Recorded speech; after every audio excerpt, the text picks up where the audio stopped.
السلام علیکم ورحمۃ اللہ وبرکاتہ۔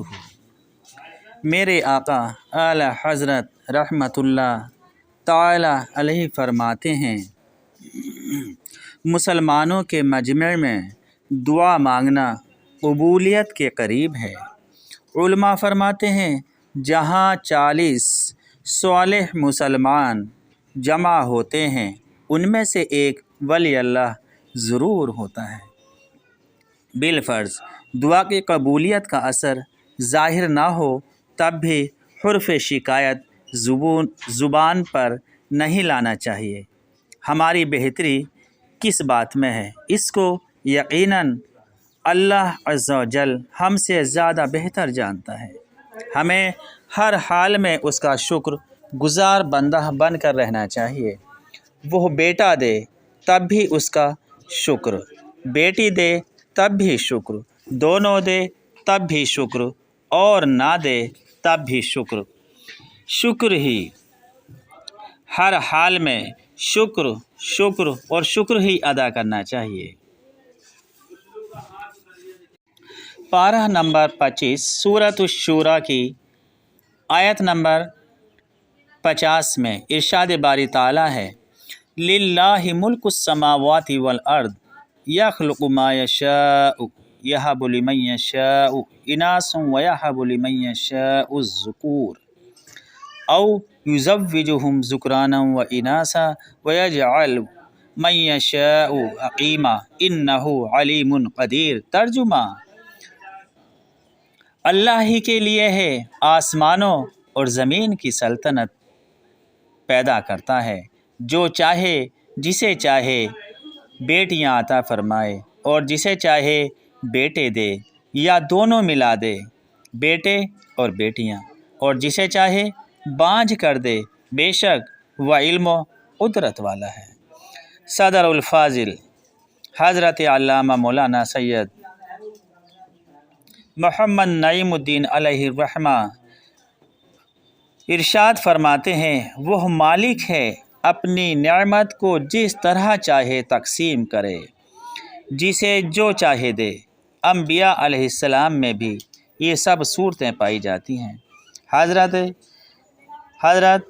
سیدنا لوط علی نبینا و علیہ السلام اور حضرت سیدنا شعیب علی نبینا و علیہ السلام کے صرف بیٹیاں تھیں، کوئی بیٹا نہ تھا، اور حضرت سیدنا ابراہیم خلیل اللہ علی نبینا و علیہ السلام کے صرف فرزند تھے، کوئی دختر ہوئی ہی نہیں، اور سید الانبیاء حبیب خدا محمد مصطفیٰ صلی اللہ تعالیٰ علیہ وسلم کو اللہ تعالیٰ نے 4 فرزند عطا فرمائے اور 4 صاحبزادیاں، اور حضرت سیدنا یحییٰ علی نبینا و علیہ السلام اور حضرت سیدنا عیسیٰ روح اللہ علی نبینا و علیہ السلام کے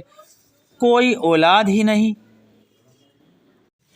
اسی کے ساتھ روزہ نہ رکھنے کی مجبوریوں کے متعلق غور و فکر کرتے ہیں۔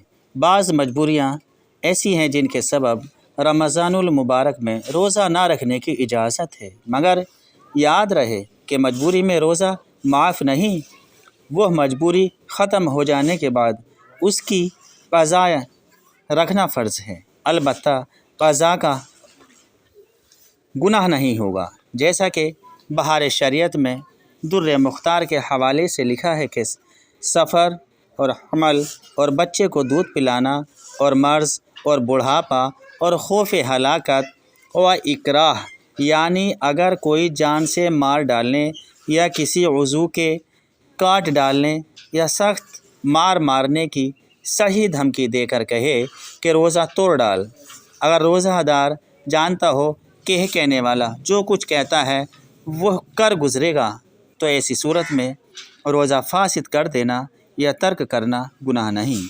اکراہ سے مراد یہی ہے، اور نقصان عقل اور جہاد یہ سب روزہ نہ رکھنے کے عذر ہیں۔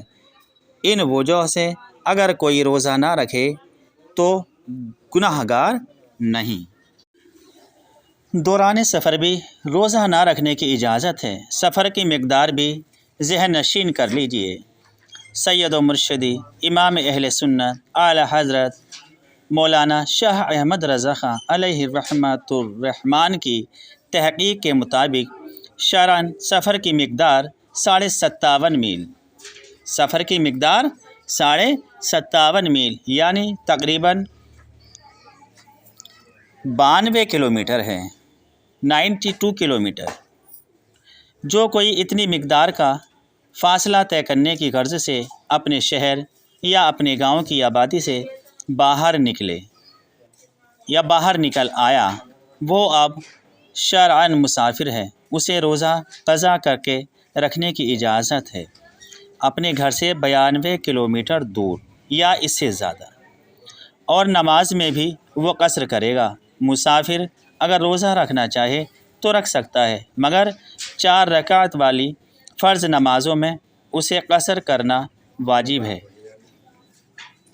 نہیں کرے گا تو گناہ گار ہوگا، نہیں کرے گا تو گناہ گار ہوگا۔ اور اگر معلومات نہ ہونے کی بنا پر آج تک جتنی بھی نمازیں سفر میں پوری پڑی ہیں ان کا حساب لگا کر 4 رکعتی نماز فرض قصر کی نیت سے 2 لوٹانے ہوں گے۔ ہاں، مسافر کو مقیم امام کے پیچھے فرض 4 پورے پڑھنے ہوتے ہیں، سنتیں اور وتر لوٹانے کی ضرورت نہیں۔ قصر صرف ظہر، عصر اور عشاء کی فرض رکعتوں میں کرنا ہے۔ قصر جو کرنا ہے ہم کو ظہر، عصر اور عشاء کی فرض رکعتوں میں کرنا ہے، یعنی ان میں 4 رکعت فرض کی جگہ 2 رکعت فرض کی ادائیگی کی جائے گی، باقی سنتوں اور وتر کی رکعتیں پوری ہی ادا کی جائیں گی۔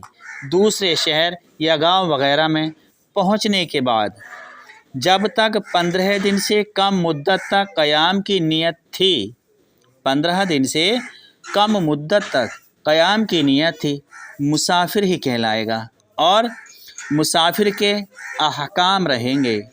اور اگر مسافر نے وہاں پہنچ کر 15 دن یا اس سے زیادہ قیام کی نیت کر لی تو اب مسافر کے احکام ختم ہو جائیں گے اور وہ مسافر نہیں اب مقیم کہلائے گا، 15 دن سے زیادہ کے لیے مقیم کہلائے گا۔ اب اسے روزہ بھی رکھنا ہوگا اور نماز بھی قصر نہیں کرے گا۔ سفر کے متعلق ضروری احکام کی تفصیلی معلومات حاصل کرنے کے لیے بہار شریعت حصہ 4 کے باب نماز مسافر کا بیان کا مطالعہ فرمائیں۔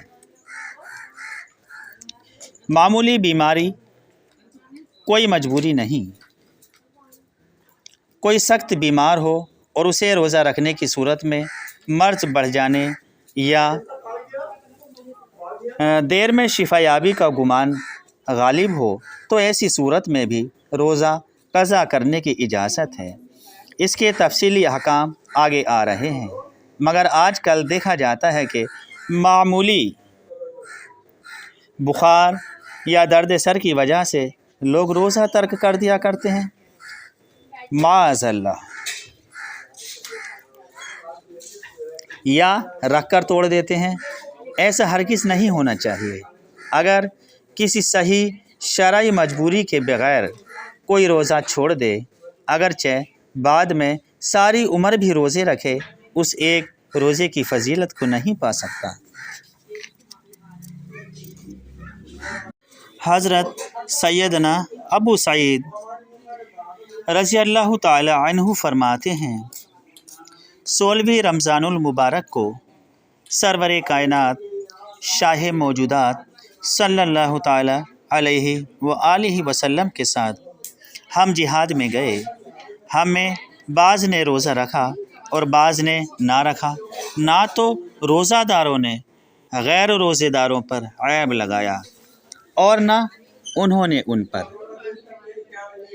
حضرت سیدنا انس بن مالک رضی اللہ تعالی عنہ سے روایت ہے کہ مدینے کے تاجدار غریبوں کے غم گسار صلی اللہ تعالی علیہ وآلہ وسلم کا فرمان خوشگوار ہے، اللہ عز و جل نے مسافر سے آدھی نماز معاف فرما دی، یعنی 4 رکعت والی فرض نماز 2 رکعت پڑھے۔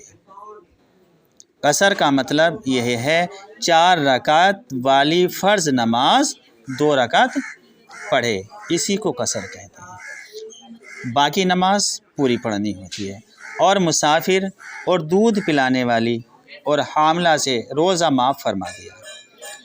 ایک تو دودھ پلانے والی عورت سے اور ایک حاملہ عورت سے روزہ معاف فرما دیا، اور مسافر سے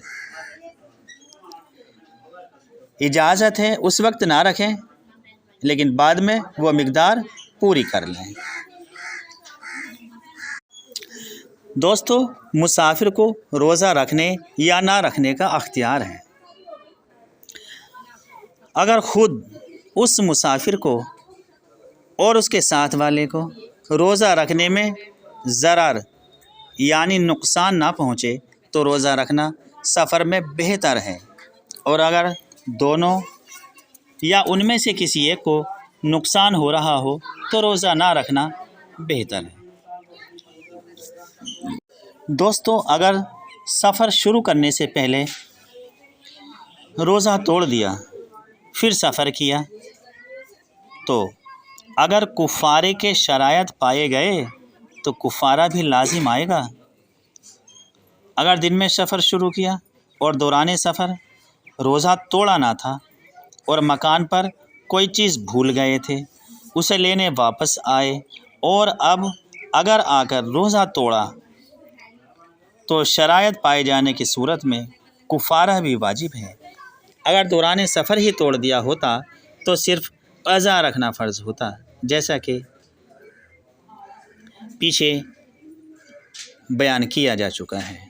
کسی کو روزہ توڑ ڈالنے پر مجبور کیا گیا تو روزہ توڑ سکتا ہے، مگر صبر کیا تو اجر ملے گا۔ سانپ نے ڈس لیا اور جان خطرے میں پڑ گئی تو روزہ توڑ دے۔ جن لوگوں نے ان مجبوریوں کے سبب روزہ توڑا ان پر فرض ہے کہ ان روزوں کی قضا رکھیں، اور ان قضا روزوں میں ترتیب فرض نہیں، لہٰذا اگر ان روزوں کی قضا کرنے سے قبل نفل روزے رکھے تو یہ نفلی روزے ہو گئے، مگر حکم یہ ہے کہ عذر جانے کے بعد آئندہ رمضان المبارک کے آنے سے پہلے قضا رکھ لیں۔ حدیث پاک میں فرمایا، جس پر گزشتہ رمضان المبارک کی قضا باقی ہے اور وہ نہ رکھے، اس کے اس رمضان المبارک کے روزے قبول نہ ہوں گے۔ اگر وقت گزرتا گیا اور قضا روزے نہ رکھے یہاں تک کہ دوسرا رمضان شریف آ گیا تو اب قضا روزے رکھنے کی بجائے پہلے اسی رمضان المبارک کے روزے رکھ لیجئے، قضا بعد میں رکھ لیجئے۔ بلکہ اگر غیر مریض اور مسافر نے قضا کی نیت کی، جب بھی قضا نہیں بلکہ اسی رمضان شریف کے روزے ہیں۔ دوستو، بھوک اور پیاس ایسی ہو کہ ہلاک کا خوف ہو، ہلاک ہونے کا خوف صحیح ہو، یا نقصان عقل کا اندیشہ ہو کہ عقل جاتی رہے گی تو روزہ نہ رکھیں۔ مریض کو مرض بڑھ جانے یا دیر میں اچھا ہونے یا تندرست کو بیمار ہو جانے کا گمان غالب ہو تو اجازت ہے کہ اس دن روزہ نہ رکھیں بلکہ بعد میں قضا کر لیں۔ ان صورتوں میں غالب گمان کی قید ہے، محض وہم ناکافی ہے۔ غالب گمان کی 3 صورتیں ہیں۔ پہلی صورت یہ ہے کہ اس کی ظاہری نشانی پائی جاتی ہے، دوسری یہ کہ اس شخص کا ذاتی تجربہ ہے، تیسری یہ کہ کسی مسلمان حاذق یعنی تجربے کار اور اپنے فن طب میں طبیب مستور یعنی غیر فاسق نے اس کی خبر دی ہو۔